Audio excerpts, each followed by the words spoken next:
Dördüncü bənddə deyilir ki, svetoforun yaşılında girən sürücü, bax burada yaşıldır, bu küçə yaşıldır. Amma bu küçə avtomatik qırmızı küçədir. Bu da onu deyir ki, yaşılda girmisənsə, bu küçədən düzünə getmək istəyirsən, deyək ki, buradan sola getmək istəyirsən. Sən artıq qırmızının küçəsinə girmisən, məntiq bunu deyir. Amma qayda deyir ki, yaşılda girmisənsə, sənin üçün önəmi yoxdur bu küçənin qırmızı olmağının. Sən bura döndün, yetər ki, sağdan gələnləri burax, sonra düzünə gedərsən. Yəni, buradan gələn maşınlar qırmızıda qalacaqlar, amma sən girib buradan gedəcəksən. Çünki sən o qırmızını görmürsən. Lakin qayda dəyişir nə vaxtdır?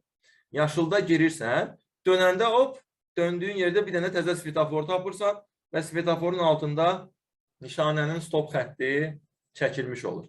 Belə vəziyyətdə biz dayanırıq, gözləyirik, ta bu qırmızı yaşıla dönənə qədər. Fərqləri ondadır ki, burada yaşılda girirsən, dönəcəyin yerdə təzə bir svetofor tapırsan və stop xətti tapırsan, o zaman bu svetofora tabisən. Burada isə deyir ki, dönəcəyin yerdə yaşılda girirsən, döndüyün yerdə stop xətti olmadığından buradan düz sürüb gedirsən.